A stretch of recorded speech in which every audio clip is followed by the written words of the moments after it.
I stood frozen in the doorway, my newborn baby trembling against my chest, staring at the wet, dark gray paint dripping down the nursery wall. The safari mural my late father and I had spent weeks painting was entirely gone. My mother-in-law didn't even look up from her paperwork. She just waved a hand and told me her other grandson needed a gaming suite and that my sick infant could just sleep in the damp basement. Behind me, my husband lowered his head and told me to just keep the peace. I didn't scream.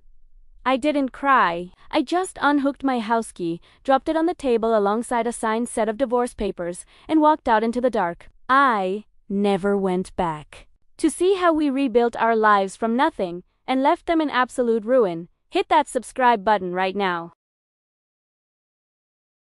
My name is Sophia Walker, and at 30 years old, I used to believe that life, much like the gardens I carefully cultivate, simply required patience, the right nutrients, and enough sunshine to thrive. As a junior landscape architect, my entire world revolved around potential. I could look at a barren, mud-filled backyard and instantly see where the hydrangeas would bloom, where the oak tree would cast its perfect afternoon shadow, and where a family would build their core memories. I am a planner by nature. I am gentle, perhaps to a fault, always preferring to nurture a wilting plant rather than rip it out by the roots. For a long time, I applied that same soft, accommodating philosophy to the people in my life, always stepping back to let others shine. For 5 beautiful years, my life felt like a perfectly balanced ecosystem. I was married to Noah Walker, a dedicated hardworking man whose warm smile could make the coldest winter days feel like mid. We lived in a charming 2-story craftsman home nestled in a quiet, tree-lined suburb of Connecticut. Our financial situation was stable. Between my design projects and Noah's corporate accounting job,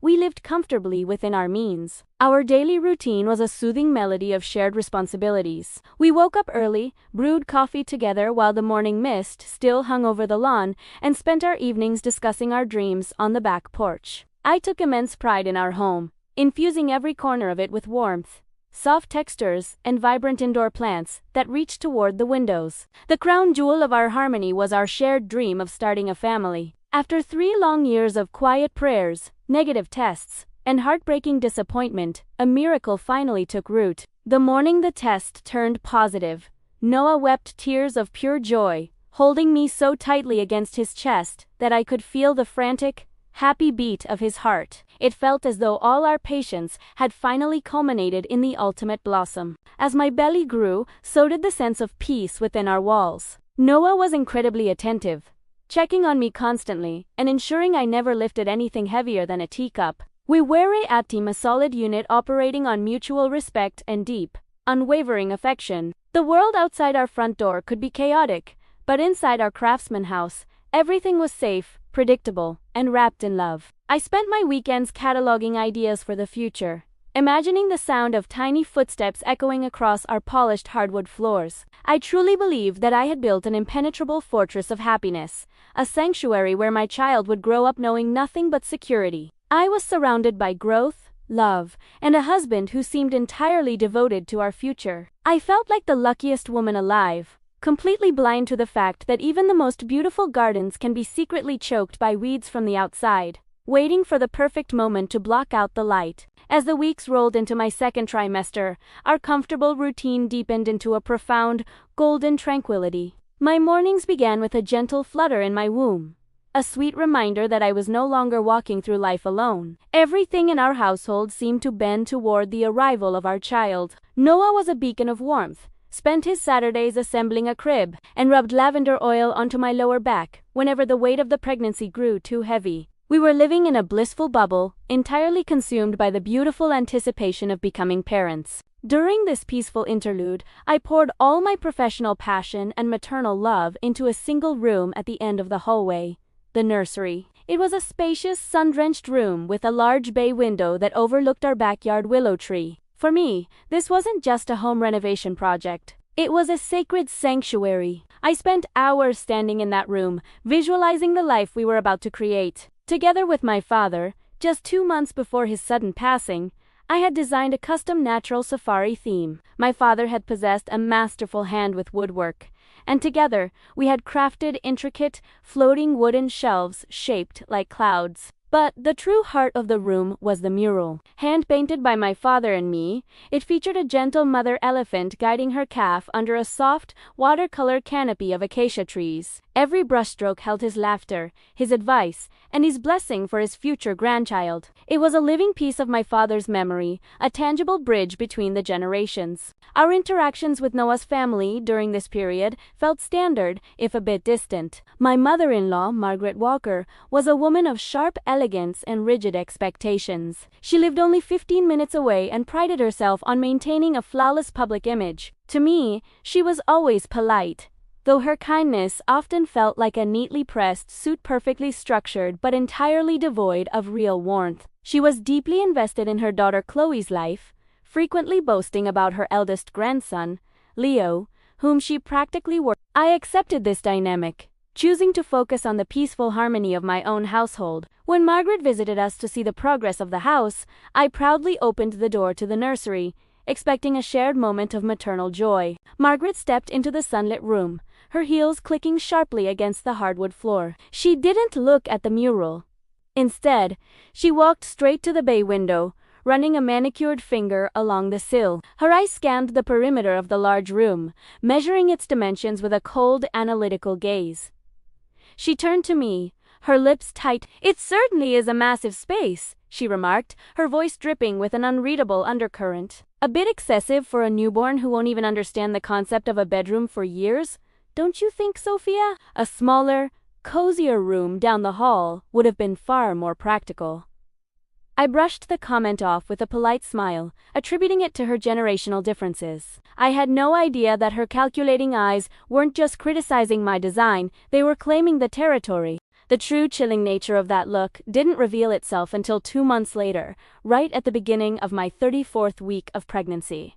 It happened on a Tuesday evening. A sudden, sharp pain flared across my abdomen, accompanied by a terrifying wave of dizziness that brought me straight to my knees on the kitchen floor. Wheaton, unaware, the peaceful sanctuary of our home was replaced by the cold, sterile reality of a hospital room. The doctors spoke in urgent, hushed tones about severe preeclampsia and sudden fetal distress. They immediately admitted me to the high-dependency unit, putting me on strict, absolute bed rest. I was forbidden from leaving the mattress, hooked up to an array of monitoring machines that beeped relentlessly into the night, keeping a fragile vigil over my baby's failing heart rate. Noah was beside himself with anxiety. He took a temporary leave of absence from his accounting firm, spending his days pacing the narrow confines of my hospital room, his face pale and lined with exhaustion.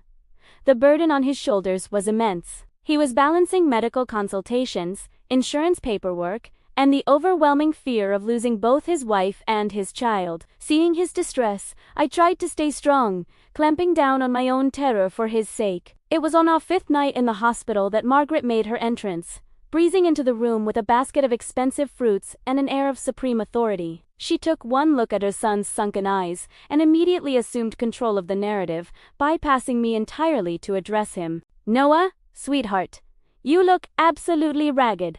Margaret sighed, her voice smooth, projecting the image of a deeply concerned matriarch. "You cannot possibly manage the house, the bills, and this hospital crisis all on your own. It is completely inefficient. Your sister Chloe is dealing with her difficult divorce right now, but I have commanded her to step up. I am going to take charge of your household operations, so you can focus entirely on Sophia." Noah blinked, a wave of visible relief washing over his tired features.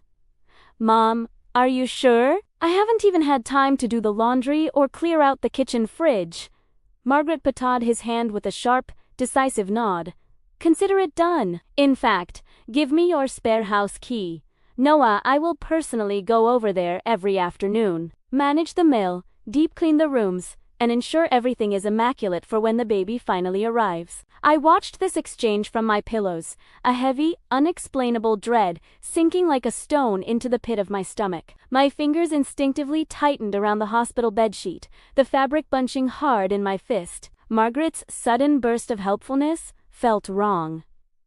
It felt calculated. I opened my mouth to suggest that our neighbor could icily grab the mail, but a nurse walked in to adjust my monitors, and Noah was already handing the spare key across the bed. As Margaret's fingers wrapped around the brass ring, she caught my gaze. She didn't offer a reassuring smile or a look of maternal comfort. Instead, her eyes held that same cold, measuring expression from the nursery, a silent triumph radiating from her posture. My heart pounded against the wires of the monitor, whispering a warning I was too weak to act upon. Over the next 10 days, my hospital room became an island of isolation. My health continued to fluctuate wildly, culminating in a chaotic, terrifying emergency C-section. Our son, Liam, was born weighing barely 4 pounds. His fragile cry instantly cut short as the medical team rushed him straight to the neonatal intensive care unit.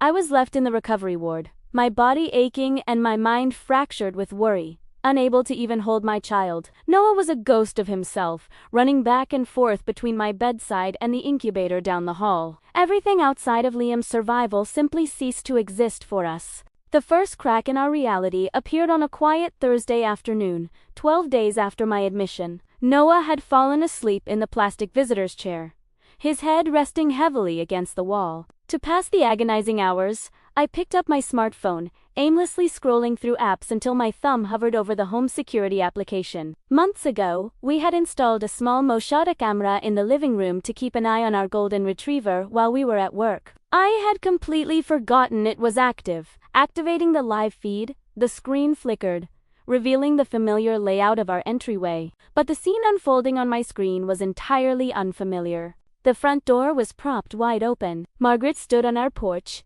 her arms crossed tightly over her chest, acting like a foreman on a construction site. Two men in blue overalls were hauling heavy boxers out of our house and loading them into a moving truck parked at the curb. My heart stopped. I recognized those boxers. They were the large, heavy plastic bins where I had carefully stored the baby blankets, the plush safari animals, and the tiny clothes I had washed and folded with such anticipation. A moment later, my sister-in-law, Chloe, walked into the frame, carrying a sleek, modern black desk chair. Behind her ran 10-year-old Leo, clutching a gaming console and laughing loudly. My breath caught in my throat, a sharp pain radiating from my surgical incision as I sat upright. I zoomed in on the screen, my eyes widening in absolute disbelief. Margaret patted Leo on the head, pointing directly toward the stairs, directly toward the hallway that led to my son's nursery. They weren't cleaning my house, they were emptying it. Just then, Noah stirred, blinking awake as my gasp echoed through the quiet room. Seeing him open his eyes, I hastily hid the phone beneath my blanket, my mind spinning into a vortex of panic and confusion. "Noah," I croaked, my voice trembling, though I fought to keep it steady. "How are things at the house? Has your mother been keeping up with everything?" Noah's posture instantly stiffened. He looked away, focusing intensely on his shoes, his fingers nervously rolling the fabric of his shirt. "Yeah, Sophia. She's taking care of it. Don't worry about the house right now. Just focus on getting your strength back for Liam." His voice lacked its usual certainty. It was laced with a strange, nervous tremor that sent a chill straight down my spine. The husband who had never kept a single secret from me was suddenly hiding his eyes. The sanctuary we had built together felt miles away, shifting into a place of dark secrets. And I realized with a sickening certainty that my life would never be the same again. From that exact second, a cold, unyielding determination replaced the helpless panic in my veins. I didn't confront Noah right then. My body was still too weak, and my son still needed me to pump every ounce of strength into my milk. Instead, I quietly formulated a plan. I spent the next 3 days pushing myself to walk down the hospital corridors, forcing my legs to regain their strength despite the throbbing ache of my incision. I ate every meal, listened to the doctors, and focused entirely on the day the medical team would finally clear Liam to leave his incubator. I needed to be standing firmly on my own 2 feet the moment we crossed our threshold. That moment arrived on a crisp Tuesday morning. Liam had passed all his vital checks, his tiny lungs finally strong enough to breathe the outside air without assistance. As Noah drove us home, an heavy, suffocating silence filled the car. He kept his eyes glued to the asphalt, his knuckles white against the steering wheel. Every time I mentioned how excited I was to finally place Liam into his custom-built crib beneath my father's mural, Noah would clear his throat nervously and change the subject to the weather or the traffic. His anxiety was palpable, radiating across the console. But I remained completely silent, staring out the window with my baby held tightly against my chest. My target was set, and I was ready for whatever waited behind our front door. When the car pulled into our driveway, my eyes instantly scanned the property. The house looked normal from the outside, but the air felt heavy with betrayal. Noah practically sprinted to open my car door, his hands shaking as he helped me out. "Sophia?" he whispered, his voice cracking as we reached the front porch. "Before we go inside, you need to understand that things are a little different. My sister Chloe was in a desperate situation, and my mom, she just tried to find a practical solution for everyone." I didn't answer him. I simply pushed past him, unlocked the door, and stepped into the entryway. The scent of my favorite lavender candles was gone, replaced by the pungent odor of cheap takeout pizza and strong male cologne. I didn't stop to take off my shoes. I walked straight down the hallway, past the living room, and stood before the double doors of my son's nursery. With a deep breath, I threw the doors wide open. The sight before me felt like a physical blow to my solar plexus. The beautiful safari-themed room had vanished entirely. In its place stood a chaotic teenager's paradise. A massive, glowing gaming desk sat where the hand-carved crib was supposed to be. A giant black leather gaming chair occupied the corner where my nursing rocker once stood. But the final, most devastating blow was the walls, the beautiful canopy of acacia trees, the gentle mother elephant, and the tiny calf that my late father and I had spent weeks painting with our own hands, had been utterly obliterated. The entire wall had been sloppily rolled over with a harsh, industrial dark gray paint. Standing in the center of the room was 10-year-old Leo, tossing a basketball against the freshly painted drywall, while Margaret sat on a newly installed futon, sorting through a stack of paperwork. The room that was meant to welcome my miracle baby into the world had been stripped of its soul, given away like a piece of cheap real estate while I was fighting for my life. I stood paralyzed in the doorway, the small bundle of my son trembling slightly against my chest as my heart shattered into 1,000 jagged pieces. The scent of fresh, cheap, gray paint burned my nose, a chemical mockery of the peaceful, lavender-scented sanctuary I had built. "What is this?" The words tore from my throat, barely louder than a whisper, yet sharp enough to freeze the room. Margaret didn't even flinch. She slowly set her paperwork down on the new futon, smoothed the front of her expensive beige cardigan, and offered a tight, dismissive smile. "Oh, Sophia, thank goodness you're back. Don't look so dramatic." Chloe's divorce is an absolute nightmare, and Leo was suffering living out of suitcases at my place. This house has more than enough space, and as I said before, a newborn doesn't need an entire master suite. It's just a room. Just a room. My voice cracked, tears finally spilling over my eyelids as I stared at the dark gray wall where my father's hand-painted elephant mural used to be. My father painted these walls with me before he passed away. His hands touched this room. How could you paint over his memory? How could you give away my son's crib? I turned fiercely to Noah, expecting him to roar in defense of our child, to demand his family leave our home immediately. But Noah just stood in the hallway, his head bowed, his shoulders slumped like a beaten man. "Sophia, please," Noah pleaded, his voice laced with a pathetic, cowardly desperation. "Mom is right about Chloe's situation. She was in a bind. We can just put Liam's pack-and-play crib in our master bedroom for the first year. It's practical. Please, let's just not make a scene. We need to maintain family peace right now." Hearing those words from my own husband felt like a second, deeper blade piercing my heart. The man who had promised to protect me was actively helping his mother erase my father's memory and displace our newborn child. I looked at him and realized I was completely, utterly alone in this house. There was no partner here. There was only an extension of Margaret Walker. I didn't argue. I didn't scream. The sheer magnitude of the betrayal crushed the air from my lungs, leaving me in a state of numb, hollow despair. I retreated to our master bedroom, locking the door behind me. I spent the next 2 days trapped in that room, caring for Liam in a cramped nylon travel crib, listening to the muffled sounds of Leo yelling at his video games and Chloe laughing down the hall. I felt defeated, a ghost residing in a house I no longer owned. On the third night, as I sat weeping in the dark while nursing my son, my phone buzzed with an email notification. It was a routine digital statement from a local bank regarding an old property. My eyes focused on the attached document. It was a deed to a small, isolated plot of land containing a heavily neglected, historic farmhouse left to me by my maternal grandfather. It was completely empty, located 2 hours away in rural upstate New York, and required extensive repairs. It was an old abandoned structure. But as I stared at the digital deed, a tiny, flickering spark of hope ignited in the darkness of my soul. It was a doorway out of this nightmare. I spent the next 24 hours in a state of quiet, hyper-focused preparation, while the household buzzed with the chaotic energy of Chloe and Leo settling into our space. I discreetly began packing my most essential personal belongings, my father's old carpentry tools from the garage, and Liam's medical documents into the back of my SUV. I moved like a shadow, waiting for the inevitable moment when the tension in this house would finally reach its boiling point. That moment arrived on Saturday afternoon. I woke up from a brief nap in the master bedroom to the sound of loud music, clinking glasses, and dozens of unfamiliar voices echoing from the backyard and the living room. I cautiously opened the door, clutching Liam tightly against my chest, and stepped out into the hallway.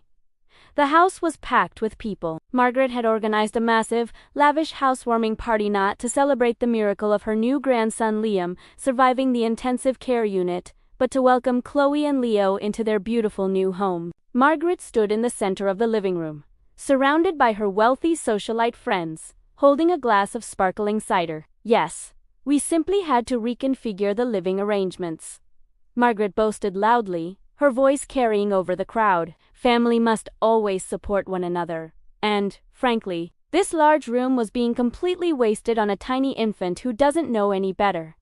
Leo absolutely adores his new gaming suite. The guests offered polite murmurs of agreement, sipping their drinks, completely ignoring me as I stood at the edge of the room, in my simple nursing clothes. My gaze swept across the crowd until I spotted Noah standing near the kitchen island, laughing and clinking glasses with Chloe's wealthy ex-husband. He looked relaxed, entirely unbothered by the fact that his wife and newborn baby were being treated like unwanted tenants in their own house. Determined to find an explanation, I walked up behind Noah and quietly pulled him by the sleeve into the small, dimly lit laundry room pantry, shutting the door behind us to block out the noise of the party. "Noah, how could you let her do this?" I whispered, my voice trembling with a mixture of grief and mounting fury. "A housewarming party for them, while our son is sleeping in a plastic travel crib in a corner? Why are you letting your mother dictate everything we do?" Noah's smile instantly evaporated, replaced by an ugly,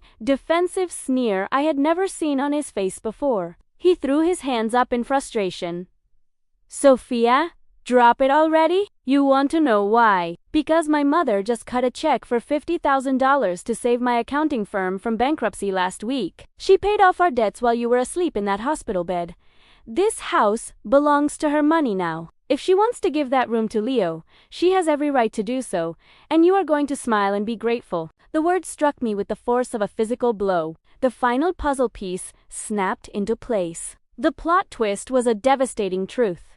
Noah hadn't been a victim of his mother's manipulation. He had been an active accomplice. He had sold our son's sanctuary, painted over my father's memory, and traded our family's dignity for a corporate bailout, keeping me entirely in the dark. I stared at the man I thought I loved, realizing that the gentle, supportive husband I married was nothing more than an illusion. I was backed into a corner, facing the ultimate choice: stay and live as a servant to Margaret's money, or walk out into the unknown with absolutely nothing. In that moment of profound betrayal, the final trace of my people-pleasing nature dissolved. A cold, absolute clarity took its place. I did not shed a single tear. I did not raise my voice.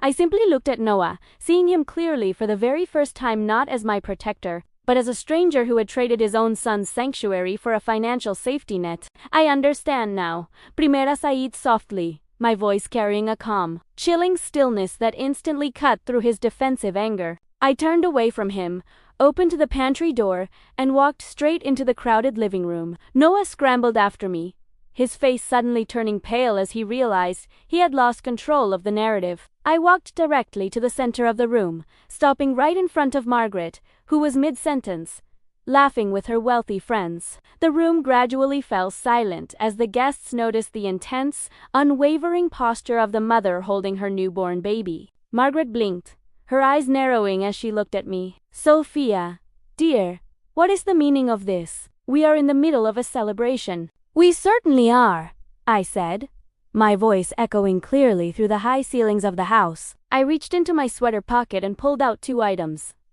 The brass spare house key and a document I had quietly prepared on my laptop earlier that morning. I laid them both down on the sleek marble coffee table right in front of her. The document was a summary dissolution of marriage, signed by my hand in black ink. "Noah just informed me that you bought this house for $50,000, I stated calmly, ensuring every single guest heard every word. "You wanted this territory for Chloe and Leo so badly that you painted over my late father's memory while I was bleeding in a hospital bed. So, Margaret, you can have it. The house, the bills, and the son you never actually let grow up. They are all yours." A collective gasp rippled through the crowd of Chloe's jaw dropped, and Margaret's flawless aristocratic composure shattered instantly. Her face flushed a deep, angry crimson. "How dare you make a scene in front of my guests?" she hissed, stepping forward. "You have nothing without this family, Sophia. You will be living on the streets by sunset. I would rather raise my son in a tent than let him spend one more second breathing the toxic air of this family," I replied, my voice steady and filled with an indestructible dignity. Noah reached for my arm, his voice shaking with sudden panic as the reality of his choices crashed down on him. "Sophia, wait. Stop. You're overreacting. Let's talk about this privately." I stepped back, avoiding his touch entirely. I looked him dead in the eye, and for the first time in our marriage, there was no warmth in my gaze. "Do not contact me, Noah. Speak only to my lawyer." With Liam cradled securely against my chest, I turned my back on the wealth, the crowd, and the grand house that had become a golden cage. I walked out the front door, down the steps, and climbed into my packed SUV. As I pulled out of the driveway, I glanced in the rearview mirror one last time to see Noah standing on the porch, looking small, helpless, and completely broken. I drove away into the afternoon sun, knowing with absolute certainty that I would never, ever go back. The 2-hour drive to upstate New York was the quietest, most liberating journey of my life. When I arrived at my grandfather's old farmhouse, the reality of my situation hit me. The structure was weathered, the wooden porch groaned under my weight, and the surrounding grounds were completely overgrown with wild thorns and choking weeds. It looked like a place that time had forgotten. But as a landscape architect, I didn't see ruin. I saw a blank canvas. I saw a place where roots could dig deep without being poisoned. The first 6 months were a blur of grueling, exhausting labor. While Liam slept soundly in a safe, portable bassinet nearby, I rolled up my sleeves and put my father's old carpentry tools to use. I repaired the floorboards, insulated the walls, and spent my evenings painting. In the small room at the back of the cottage, the sunniest room overlooking a wild meadow, I recreated my father's legacy. With careful, patient brushstrokes, I painted a new mural this time.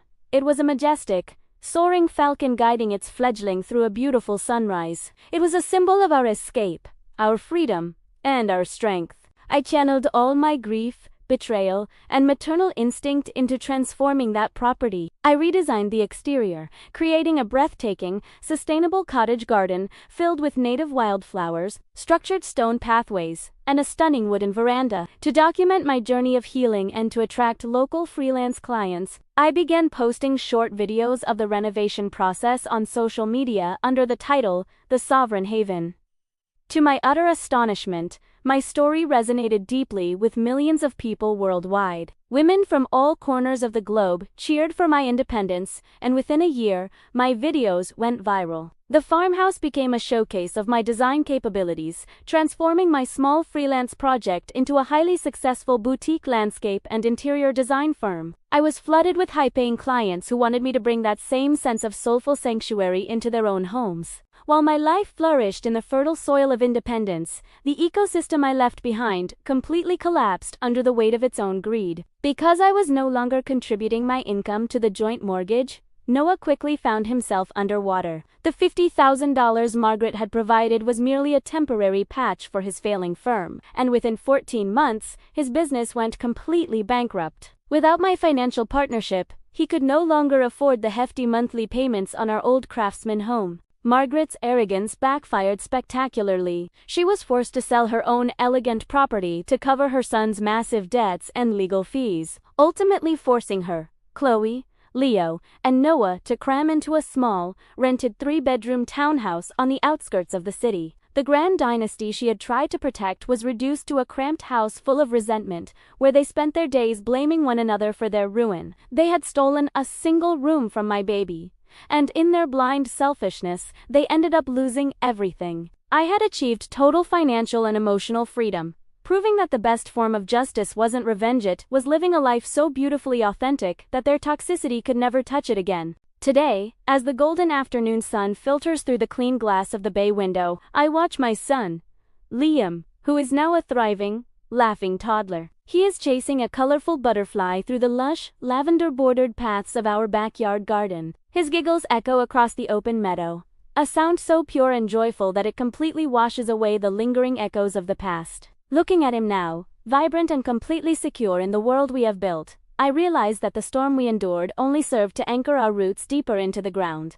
The old farmhouse is no longer just a renovation project. It is a monument to resilience. My design firm now employs 3 talented young designers, and our schedule is booked a full year in advance. People travel from all over the country just to sit on our porch, to walk through the gardens, and to feel the tangible peace that fills this space. I have learned that a true sanctuary cannot be bought with a $50,000 check, nor can it be dictated by the rigid expectations of someone else's greed. True luxury is the freedom to protect your peace, to stand tall in your own worth, and to build a life where your boundaries are treated as sacred ground. Looking back at the painful night I sat in that hospital bed, watching my life get dismantled on a tiny security screen, I feel a profound sense of gratitude for the woman I used to be. Her silence wasn't weakness. It was the quiet before a magnificent awakening. I had to lose a house that was never truly mine to discover that I carried the blueprints for a real home inside my own heart all along. Family isn't defined by a shared last name, a wealthy dynasty, or a piece of legal property. True family is found in the spaces where you are celebrated, not just tolerated, where your memories are protected, and where your children can breathe as we started with nothing but a diaper bag and a dream, and together, we grew a kingdom of peace. What would you have done if you found your baby's nursery completely erased by your own family? Would you have stayed to fight for the room? Or would you have walked away to build your own empire from scratch? Let me know your thoughts, your own stories of overcoming toxic family dynamics, and your perspective on Sophia's choice, in the comments section below. I read and reply to every single one. If this story of maternal instinct, resilience, and reclaiming your self-worth inspired you today, please hit that like button. Share this video with a mother or a friend who needs to hear this message right now. And don't forget to subscribe to our channel for more powerful, emotional family dramas. Thank you for walking this beautiful journey of healing with us. And remember, never be afraid to leave a place that demands you to shrink so others can shine.